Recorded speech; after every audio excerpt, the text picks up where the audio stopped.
베네수엘라가 미국이 정말 싫어하는 중국, 러시아, 이란과 아주 친합니다. 사실 베네수엘라에 대한 압박은 중국에 대한 간접적인 압박 역할도 하는데 베네수엘라에서 나오는 석유는 거의 대부분 중국이 사들어갑니다. 그리고 중국은 베네수엘라 최대 투자국이자 최대 전략적 에너지 파트너라고 볼 수 있죠. 그렇기 때문에 안녕하십니까 신사임당 시청자 여러분, 저는 중앙일보 국방선임 기자 이철재입니다. 국방부를 출입하면서 여러분께 군사와 외교안보 전반에 대해서 분석한 기사를 쓰고 있습니다. 트럼프의 베네수엘라 앞바다 이지스 구축함, 상륙 수송함 배치는 침공 준비라고 봐야 할까요? 미국 현지 시간으로 2일 트럼프 대통령이 자신이 운영하는 SNS 소셜미디어 트루스 소셜에 이런 글을 올렸죠. 오늘 아침 내 명령으로 트렌드 아과라 TDA라고 하죠. 마약 테러리스트에 대한 물리적 공격을 수행했다 이러면서 동영상까지 함께 올렸는데요.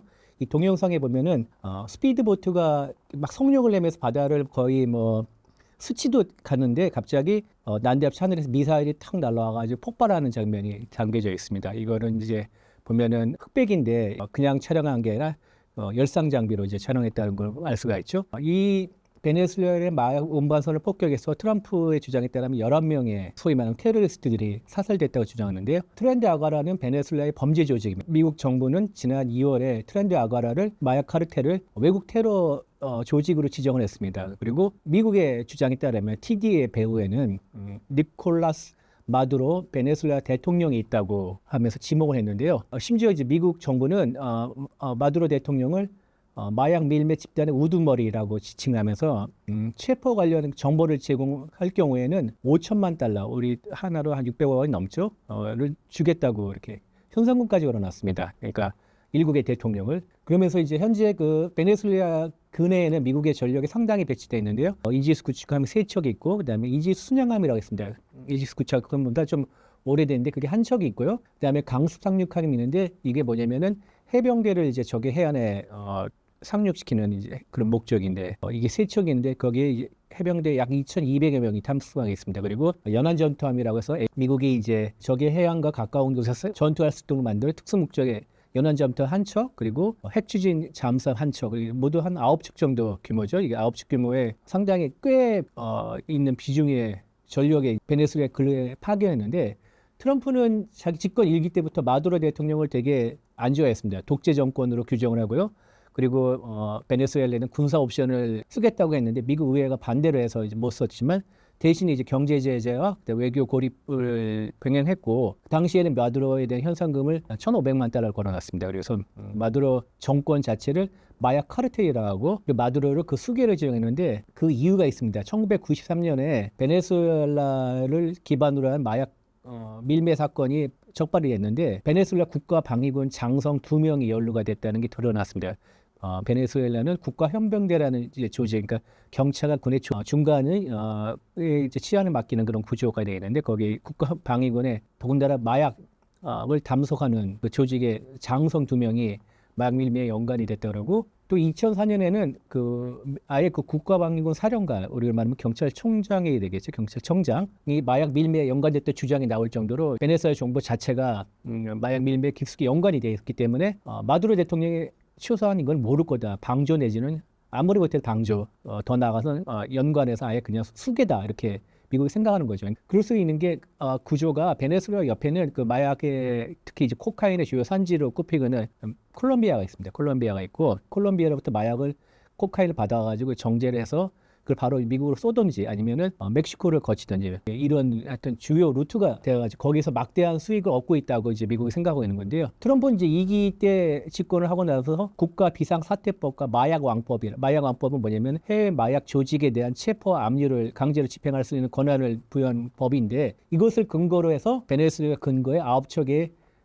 전투함과 그리고 2,200명의 해병대를 파병한 것으로 보입니다. 강력한 법 집행을 하겠다. 그리고 명분은 마약 밀수 카르텔을 절멸하고 그 수계를 체포하겠다. 그래서 무력 감시 작전을 강화하고 있고 이거는 강한 압박 수단이라고 보입니다.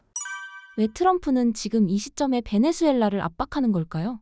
2024년에 이제 베네수엘라에서 대선이 있었는데 야권 후보가 단일 후보를 내세웠는데 야권 후보가 승리했음에도 마두로가 부정선거와 불법 선거를 저질러서 정권을 계속 유지하고 있다 이런 이제 주장이 정통성이 없는 정권이다 이렇게 이거를 이제 미국이 전면에 내세우고 있습니다. 그런데 이건 표면적 이유고요. 트럼프 행정부가 그런 거 신경을 쓰겠습니까? 트럼프 행정은 이제 아까 말씀드렸듯이 니콜라스 마두로 대통령 세계 최대의 마약 카르텔의 우두머리다. 그리고 테러리스트다 이렇게 이제 지정을 했는데 그리고 베네수엘라 군부와 정부의 인사까지도 같이 묶어서 베네수엘라는 이제 코카인뿐만 아니라 펜타닐이라 가지고 좀비 마약이라고 미국에서 가장 큰 사회 문제로 지금 떠돌고 있는데 펜타닐까지도 미국으로 밀수하는 그런 중간 기착지로 이제 유명한데 특히 이제 트럼프가 펜타닐에 아주 초강경 태도를 보이고 있습니다. 지난 7월 26일에는 펜타닐 유통처벌 강화 법안이라는 것을 만들어가지고 그걸 서명하는데 이제 펜타닐의 주요 산지가 중국이거든요. 중국에서 펜타닐을 만들어 우리나라로 보내는 사람에게 사형이 내려질 것이다. 그리고 그게 곧 이루어질 것이다. 이렇게까지 강조한 거 보면은 펜타닐에 대해서는 절대 용납할 수 없고 양보할 수 없다 이런 입장이 강경한 입장이죠. 그래 펜타닐까지 연관이 돼 있고 또 트럼프가 이제 베네수엘라에서 온 불법 이민자와 범죄자를 송환하려고 하는데 그걸 거기에 베네수엘라 당국이 미온적이다 이런 것도 불만스러웠고요. 그리고 또 베네수엘라가 미국이 정말 싫어하는 중국, 러시아, 이란과 아주 친합니다. 그 이전에 차베스가 사회주의 성격에 강성한 권위주의 정권이었고 그러면서 이제 점점 외교적으로 고립이 되니까 중국과 러시아 그리고 이란과 손을 잡았던 거고 그게 계속 친선관계 유지했기 때문에 아시다시피 남미는 미국의 이제 뒷마당과 같은 곳인데 여기에 이제 중국, 러시아, 이란이 얼쩡거리는 게 되게 불쾌하고 못마땅한 거겠죠. 이런 것 때문에 이런 이유로 이제 트럼프는 베네수엘라 강경 입장을 취하는 것으로 볼 수 있습니다. 이런 미국의 압박이 중국을 겨냥한 것이라는 분석은 어떻게 생각하시나요? 트럼프는 이제 베네수엘라를 경제적으로 압박하기 위해서 베네수엘의 가장 큰 수입원이 석유입니다. 원유 국가니까 산유 국가니까 그래서 베네수엘라 거래하는 제3국가에 대해서도 보복 관세 25%를 때리겠다 이런 걸 강화하면서 이제 아예 베네수엘라 정권의 자금줄을 차단하려고 하는데 트럼프의 이런 의도에 가장 크게 반발하는 게 중국이죠. 사실 베네수엘라에 대한 압박은 중국에 대한 간접적인 압박 역할도 하는데 베네수엘라에서 나오는 석유는 거의 대부분 중국이 사들어갑니다. 그래서 그리고 중국은 베네수엘라 최대 투자국이자 최대 전략적 에너지 파트너라고 볼 수가 있죠. 그렇기 때문에 미국이 지금 9척의 전투함을 베네수엘라 근해에 파견하는 것은 물론 마약 단속도 있지만 중국으로 향하는 원유에 대해서 중간에 검문 내지 뭐 이렇게 해서 그런 시그널을 또 보내주는 이런 게 있고요. 그리고 중국의 구역인들이 베네수엘라 지금 석유 산업이 되게 안 좋습니다. 그러니까 매장량으로 보면은 세계에서 1, 2위로 꼽히는 건데 그러나 이제 베네수엘라가 차베스 정권부터 사회주의적 정책을 펼치면서 국영 석유 회사의 엔지니어들이 다 해외로 빠져나갔습니다. 그리고 또 설비 투자도 제대로 안 돼가지고 지금 생산 시설이 많이 캐파가 많이 약해졌는데 이때 중국의 석유 국영 기업들이 시노펙 같은 석유 기업들이 베네수엘라에 대대적으로 투자를 해가지고 그러니까 중국 입장에서는 에너지 안보를 확보하는 데를 다각화할 수 있는 효과가 있고 또 베네수엘라 입장에서는 미국의 압박과 경제 제재를 피할 수 있는 또 구멍이 중국이기 때문에 서로 이제 이해관계가 맞게 됐죠. 그런 걸 또 미국이 또 못마땅해 하니까 전문가들은 트럼프가 베네수엘라 압박하는 건 본질적으로 라틴 아메리카에서 중국의 영향력을 봉쇄하려는 효과라고 하고요. 중국의 에너지 전략에 대해서 또 회방을 놓는 이런 의미도 있고 그래서 뭐 이런 것을 노리지 않을까 하고 베네수엘라가 중국에 의존하면 의존할수록 이 중미와 남미에서 미중 간의 또 이 전략적 경쟁이 더 심해질 것이다. 이런 전망이 나오고 있습니다. 미국의 명분은 마약 카르텔 소탕을 내세우는데 실제 목적은 석유 장악으로 생각해도 될까요? 베네수엘라가 산유국가이고 대략 매장량이 3천억 배럴 정도 추정되는데 그 세계 1, 2위 수준이고요. 근데 베네수엘라 석유는 초중진유라고 합니다. 약간 이제 찐득찐득해가지고 이게 정리하는 데 비용이 많이 듭니다. 그래서 그렇게 고품질의 원유는 아닌데 아까 말씀드렸듯이 또 차베스와 마두로 정권이 이어지면서 중산층들이 특히 국영 석유 기업에서 엔지니어링이라는 이런 인력들이 많이 해외 위주로 떠났기 때문에 베네수엘라 석유 경쟁력이 굉장히 약한 상태입니다.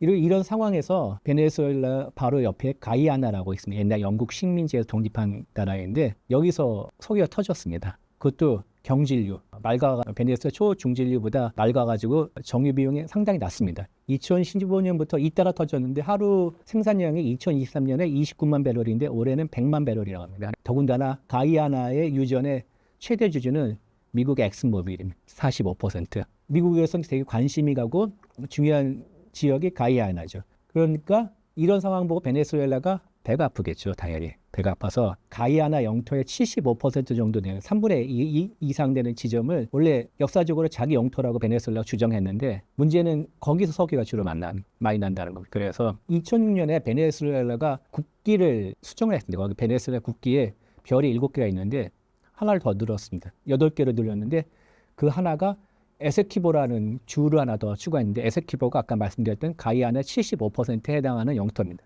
그래서 더군다나 베네수엘라는 점점 경제적으로 안 좋아지고 가이아는 좋아지면서 베네수엘라로 불법 이민자들이 많이 늘어나고 있는데 가이아는 영국 식민지이기 때문에 영어가 공용어입니다. 그리고 인종적으로도 가이아에는 인도계 이민이 많아요. 인도계가 최다 40% 이상입니다. 그렇기 때문에 인종적으로도 다르고 언어도 다른데 베네수엘라에서 스페인어를 쓰면 백인 원주민과 유럽 백인계 혼혈을 메스티조라고 하죠. 메스티조의 유입 많아지니까 사회가 되게 막 혼란스러운데 이런 것도 불만스러운데 이렇게 양국의 영토 문제도 있고 이런 문제도 있고 그런데 베네수엘라가 지난 5월에 총선을 했는데 주지사 1명과 국회의원 8명을 아까 문제가 된 주지사와 에세키보 지역구를 둔 국회의원 8명을 뽑습니다. 이거는 완전히 가이아나의 주권을 무시하겠다는 거죠. 그러면서 베네수엘라가 가이아나 상대로 군사적 압박을 가하면 그러면서 전쟁을 벌어지는 만에 뭐 이런 얘기가 있었는데 이때 이제 미국이 나섰고요. 그래서 또 베네수엘라 뒤에 누가 있을까요?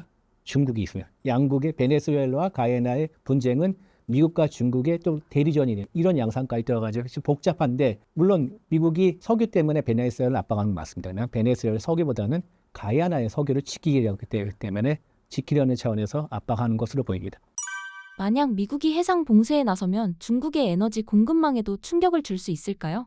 베네수엘라가 지금 이제 미국 중심의 국제 제재를 받고 있는데 올해 그 석유와 석유를 정제한 제품의 90%를 중국에 수출한다 합니다. 그러니까 절대 다수죠. 그리고 아까 말씀드린 베네수엘의 최대 투자국이 또 중국이고요. 그리고 양국의 석유 관련 국영 기업들 간의 합작 투자도 되게 많이 하고 중국이 아예 그냥 베네수엘의 석유 생산과 공급망에 투자를 해서 참여하는 형태이죠. 그래서 중국은 베네수엘라에 장기적으로 투자를 해가지고 알짜 공급망을 확보하면서 에너지 자원을 다변화하는 목적이 있고요. 왜냐하면 이제 주요 에너지 수입원 중동은 아무래도 그 중동에서 중국으로 이르는 바닷가는 에 대해서 이 누를 놓고 미국까지 패권 다툼을 벌이고 있기 때문에 안전하지 않은 곳이라 생각해서 그래서 미국 해군이 베네수엘라 인근에 전개를 해가지고 해상 봉쇄를 충분히 할 수 있는 능력을 갖추고 있습니다. 그래서 실제로 이렇게 차단할 경우에는 특히 베네수엘라 경제에 큰 타격을 입을 수 있고 그리고 또 미국은 아까 말씀드린 베네수엘라의 석유를 수입하는 2차 제재를 지금 하기 때문에 현재 이런 영향 때문에 베네수엘라와 중국 간의 무역 거래가 12% 정도 줄어들었고요. 그래서 해상 봉쇄를 물리적 찬압까지 한다면은 베네수엘라는 석유로 먹고 사는 나라인데 석유로 먹고 사는 수입이 사실상 영원히 되는 단계라고 하고 그렇기 때문에 베네수엘라의 석유 산업뿐만 아니라 중국의 에너지 공급망 확대 전략에도 큰 타격을 줄 수 있는 그런 에너지뿐만 아니라 외교 지형에도 변화를 일으킬 수 있는 그런 조처라고 생각합니다. 베네수엘라가 미국의 제한적 군사 작전이나 전면 침공을 막아낼 실질적 수단은 무엇인가요? 지금 여러 가지 징후로 보면은 미국이 베네수엘라를 본격적으로 침공하려고 하는 것은 생각할 수가 없습니다. 왜냐하면 베네수엘라 미국의 그 9척의 전력과 2,200명의 해병대 대라는 그 이 전력은 무시 못할 수준이지만 베네수엘라를 무력으로 점령하기에는 상당히 모자른 수준입니다. 베네수엘라의 군에 대한 전략 평가는 극도로 엇갈립니다. 널듯이 엇갈리는데 국방비도 경제 사정이 좋을 때는 많이 투자하고 없을 때는 또 덜 투자해가지고 안정적인 군사력을 확보하기 어려운 구조이긴 하지만은 또 독재 정권의 특성상 군의 주적은 외부의 적이 아니라 내부의 불만을 잠재우는 그런 세력이기 때문에 이런 면을 감안하면 베네수엘라 군은 현재 이제 12만 명이고 예비군이 8,000명이라는데 이런 숫자에 비해서는 상당히 약할 거라고 생각합니다. 그럼에도 불구하고 미국이 지금의 전력으로는 베네수엘라 영토도 많고 인구도 수천만 명, 4천만인가 3천만 명인데 이거를 점령하기는 쉽지는 않죠. 그래서 그 베네수엘라 군은 그래도 나름대로 그 러시아제 방공미사일 S-300도 갖고 있고요. 러시아제 전투기인 수호이 30 MK2도 갖고 있고요.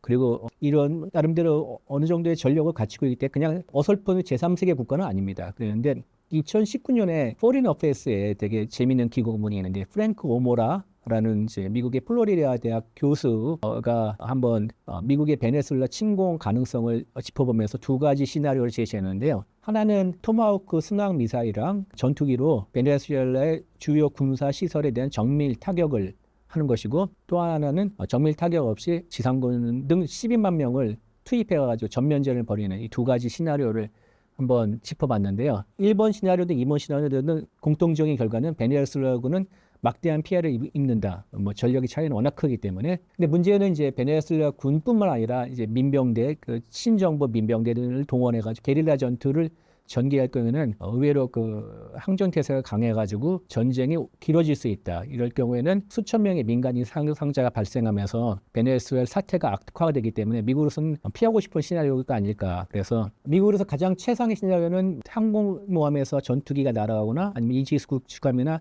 핵추진이 잠수하면서 토마호크 순항 미사일 발사해가지고 베네수엘라의 군사시설을 심각한 타격을 미쳐서 군부의 사기를 떨어뜨려가지고 아예 정권을 뒤엎는 것인데, 이 가능성이 있을까는 좀 의구심이 들고요. 그래서 그렇게 쉽게 하면은 뭐 미국이 마음에 안 드는 국가들 다 그렇게 해서 다 정권을 뒤엎어버리게요. 사실 그렇게 쉽지는 않습니다. 그래서 모라 교수의 두 가지 시나리오에서도 결론은 그렇게 쉽지는 않다, 이렇게 나와 있습니다. 이번 중국 열병식이 시진핑 실각설에 어떤 영향을 줬다고 보시나요?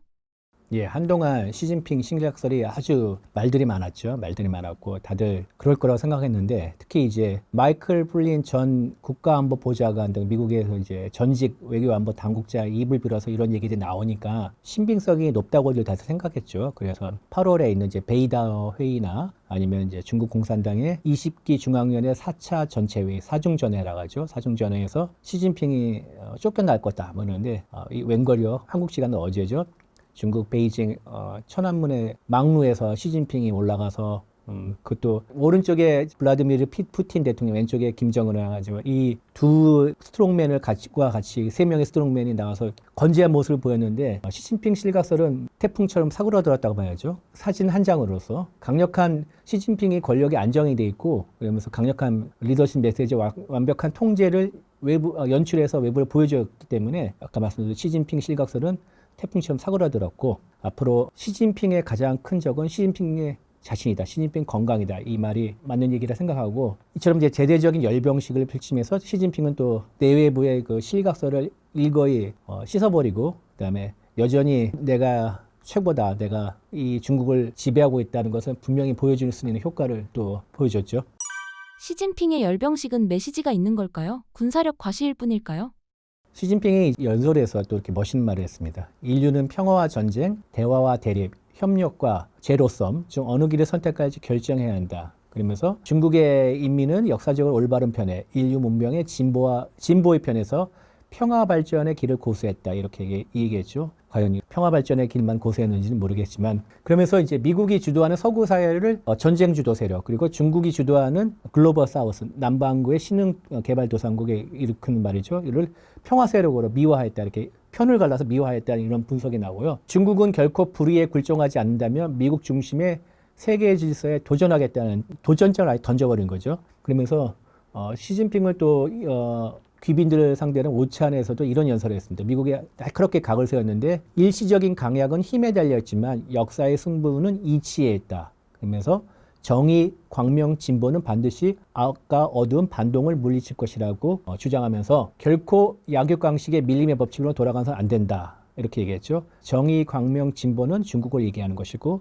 악과 어두운 반동은 미국을 얘기하는 것이겠죠. 그러면서 약육강식의 밀림의 법칙은 트럼프가 일방적으로 상호관세를 때리는 이런 것을 비유한 해석이라고 일반적이죠. 그러면서 뒤에 이제 배경으로, 병풍 같은 배경으로 푸틴과 김정은을 동요했죠. 그러면서 반서방 국가들 중에서 또 선두를 달리는 두 사람을 데려오면서 반미 반서구 연대를 확실하게 보여주었다고 생각할 수가 있습니다. 평가를 받고 있습니다. 그리고 또 행사에 초청한 국가들 대부분 다수가, 한국도 물론 있지만 우원식 국회의장이 비서방권이고, 그러면서 그리고 중국이 이제 북한과 러시아 밀착하면서 한국, 미국, 일본과 이런 세 나라의 를 중심으로 한 세계 질서와는 결별하겠다. 그리고 경쟁의 신냉전 체제에 돌입한다, 이런 것을 세계 만천하에 드러낸 거죠. 그리고 김정은도 참석했고, 아까 말씀드린 우원식 국회의장도 참석했는데, 중국이 남북 문제, 한반도 문제에서 역할을 할 것이다. 이런 것도 또 보여주는 효과도 있고요. 다양한 신무기가 나왔죠. 뭐 무인기부터 신형 미사일 뭐 이렇게 나왔는데 이런 공개하면서 동북아시아의 이제 그 핵심 축이었던 한국, 미국, 일본의 안보 협력과 그리고 미국이 주도하고 있는 태평양의 군사적 위주의 질서 이런 것에 대해 강력하게 경고장을 경고하겠다 이런 의미도 있고 대만이나 혹시 남중국해에서 무슨 일이 있을 경우는 군사적 옵션도 쓰겠다 이런 또 뜻도 있고요. 그리고 영내 분쟁이 일어날 경우 중국은 좌시하지 않고 참지 않고 우리의 국익을 목소리를 분명히 내세겠다. 그리고 주도적으로 나서겠다. 그리고 미국 중심의 질서를 억제하는데 최선을 다하겠다. 그래서 또 다른 게 이제 평화를 내세웠던 건 트럼프는 이제 일방적인 리더십이다. 또 중국은 안정과 성장, 평화를 내세우는 또 이런 부드러운 리더십이니까 악한 서구 그리고 착한 중국 이렇게 대비를 또 시키는 또 이런 정치적인 또 수사도 발휘하고 있습니다. 칠러 행보로 중국과 틀어진 북한이 열병식에 참여한 이유는 무엇인가요? 예, 지난해 이제 군사동맹 성격의 북러 신조약이 맺어졌고, 그다음에 북한이 우크라이나 전쟁에 참전했고요. 그러면서 북러 관계가 급속도로 가까워지면서 중국이 상당히 불편해했습니다. 그래서 너무 많은 직무들이 나오는데 일단은 지난해가 양국 수교 75주년입니다. 이렇게 공산권 국가에서는 5년, 10년을 꺾어지는 해 정주년이라 가지고 더 의미를 부여해서 행사를 크게 여는 그런 경향이 있는데 75주년임에도 불구하고 양국 모두 조용했어요. 그리고 시진핑이 그때 김정은이 2018년 다롄을 방문해가지고 시진핑과 산책했던 산책로의 발자국 동판이 이제 철거가 됐고 그 인근에 또 김일성, 김정일 방중기념 전시 공간이 있는데 그것도 폐쇄가 됐답니다. 그러면서 그리고 지난해 5월에 이제 중국은 한중일 정상회의를 열었는데 그때 공동성명에서 한반도의 비핵화 문구를 포함했어요. 그래가지고 북한이 길길이 날 때면 내정 간섭이라고 반발을 크게 했는데 또 이런 모습도 있었고 그리고 북한이 이제 중국에 파견 중인 북한 노동자 전원을 귀국을 요구하고 그리고 7월 27일은 북한에서는 이제 정전기념일이 아니라 전승절이라고 하는데 자기네가 6.25 전쟁 이겼다 전승절이라고 하는데 그때 왕야진 당시 이제 주 평양 중국 대사가 전승절에서는 불참하고 이런 모습들은 흔히 볼 수 있는 모습이 아니라 중국이 대놓고 북한 너 싫어 이렇게 보여주는 그런 행위라고 할 수가 행동이라고 할 수 있죠. 그런데 이제 이번에 중국에서 열리는 대규모 전승절 행사에 김정은 공개적으로 참석한 것은 앞으로 중국과의 관계 개선에 적극적이고 앞으로 그러면서 적극적으로 실리 외교에 나서겠다 이런 또 의미가 있고요.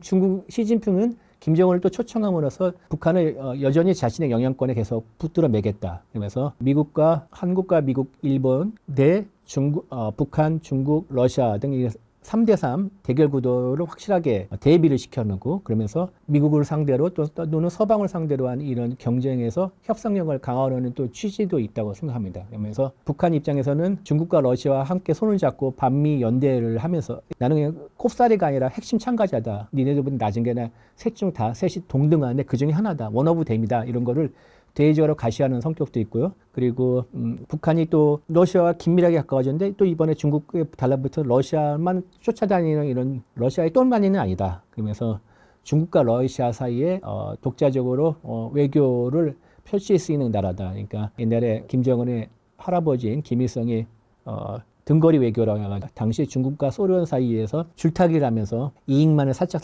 빼먹는 체리 피킹 같은 걸 했었죠. 그런 거를 하겠다는 의지 보여준다고 생각할 수 있고 또 어찌 보면 이번이 김정은의 첫 다자 정상 외교 무대로 처음에 등장한 것입니다. 지금까지는 중국이면 중국, 러시아면 러시아 이렇게 따로 양자만 있었는데 여러 정상이 모인 국제 무대에 처음 등장한 것이고 이런 또 나름 의미가 있고요. 그리고 그러면서 이제 김정은이 이런 자리에서 세계적인 강대 국가인 중국의 시진핑 그리고 러시아의 푸틴과 같이 동반하면서 같이 셋이 올라갔지 않습니까? 이런 거는 북한 내부적으로 어떤 정통성을 다시 다지면서 대외적으로 이걸 자랑할 수 있는 효과가 있고 또 김주애를 이번에 데려갔습니다. 그런 거는 세습 후계 체제를 명확하게 보여준다는 의미도 있고요. 이 모든 것을 다 하면은 결국은 김정은에게 이번 중국 방문은 상당히 남는 장사였다. 짭짤한 장사였다. 생각할 수가 있죠. 북중러 3국 밀착에 대한 트럼프의 반응은 어떤가요? 트럼프는 상당히 불쾌한 내색입니다. 이렇게 뭐 불쾌하다고 직접적으로 얘기하지만, 그러니까 일단 시진핑이 열병식 연설에서 미국을 언급하지 않은 것에 대해서 매우 놀랐다고 말했죠. 그러면서 왜냐면은 제2차 세계대전 때는 미국이 도와줘서 중국이 일본으로부터 해방될 수 있었다고 그렇게 생각하기 때문에 사실 그것도 맞는 이야기죠. 열병식 자체에 대해서 아름다운 행사였다, 뭐 매우 인상적이었다 이러면서 또 이렇게 얘기합니다. 나는 그들이 왜 열병식 하는지 이유를 알고 있다 그리고 그들이란 말하면은 시진핑, 푸틴, 김정은이겠죠. 내가 보기를 바랐을 것이다. 나는 그래서 니들 원하는 대로 난 봤어. 이렇게 얘기를 했습니다. 그러면서 그리고 이렇게 이제 시진핑, 푸틴, 김정은이 한 자리에 모여서 북중러 공조가 강화할 것이라는 전망이 나오는데 그것에 대해서 나는 뭐 그들 모두와 다 관계가 좋아. 그러면서 얼마나 좋은지는 앞으로 1, 2주 사이에 보게 될 것이라고 이렇게 장담까지 했는데 트럼프 특유의 과장이고 허풍이죠. 1, 2주 트럼프가 장담했던 러시아와 우크라이나의 종전도 지금 거의 시간 다 됐는데 아무 소식도 없죠. 그리고 전날에는 소셜미디어 트루스 소셜에 이런 글을 올렸는데 아까 말씀드린 미국이 중국에 제공한 막대한 양의 지원과 피해에 대해서 시진핑이 답변해야 된다. 이렇게 얘기를 했습니다. 그러니까 이 모든 걸 종합하면은 상당히 불쾌하고 니들이 보라고 해서 봤다. 근데 니들 충분히 알겠다. 결국 니들이 필요한 것은 나 아니냐. 내가 그래. 너희들과 만나든지 어떤지 개입을 하겠다 이러면서 트럼프의 개인적인 성격상 이 세계적인 스포트라이트를 시진핑이 기획한 자리에서 시진핑이 온전히 받는 거에서 상당히 질투할 것이라 생각합니다. 질투를 하면서 상당히 불쾌하고 자신도 그와 같은 어떤 세계적인 스트롱맨들을 다 모아서 자기가 휘하에 거느리는 이런 모습을 연출하고 싶어 하겠죠. 그래서 또 한 번의 무슨 외교적 이벤트를 벌이지 않을까 이렇게 조심스럽게 예상을 해봅니다. 전승절을 계기로 북중러가 밀착하면 한반도 안보에 어떤 위험이 있나요? 한반도는 현실적으로 중대한 위험이 발생할 가능성이 충분히 있다고 생각합니다. 무엇보다도 중국과 러시아가 북한의 합법적인 안보 우려, 그러니까 핵을 보유하는 그 이유에 대해서 옹호를 하고 있고, 그리고 유엔의 그 대북 제재 완화를 주장하면서 북한의 핵미사일의 고도화에 힘을 실어주고 있기 때문에 북한은 이를 바탕으로서 핵무기 고도화를 더 속도를 더 내면서 그리고 실전 배치를 앞당길 가능성이 높아졌다고 생각합니다. 그리고 중국과 러시아가 북한을 지지하는 것은 북한이 이제 외교적 고립을 탈피할 수 있게 되고요. 그러면 이제 무슨 효과가 있냐면은 한국, 미국, 일본이 주도하고 있는 국제 경제 외교 압박, 경제 제재 압박에 틈이 생겨가지고 결국 무력화할 수밖에 없고 이러면은 한국을 비롯해서 미국도 북한을 상대로 하는 협상해야 할 때 레버리지, 지렛대가 약해질 수밖에 없어서 상당히 곤란하게 될 수가 있죠. 그리고 북한과 중국과 러시아가 똘똘 뭉치게 되면 지금도 북한의 핵미사일 고도화를 관련해서 한국과 미국과 일본이 세 나라의 간의 안보 협력이 강화하고 있는 추세인데 북중로가 이렇게 계속 똘똘 뭉치는 모습을 보여주면 한미일 역시 또 대응할 수밖에 없죠. 그래서 집단 방위 체제를 강화할 수밖에 없고 이러면서 동북아시아의 신냉전 질서가 뿌리 깊게 박히면서 군비 경쟁의 위험성이 커질 수밖에 없죠. 그리고 북한이 한국을 상대로 무력을 도발할 경우 또는 한반도에서 군사 충돌이 발생할 경우 중국과 러시아가 외교적으로 지원할 뿐더러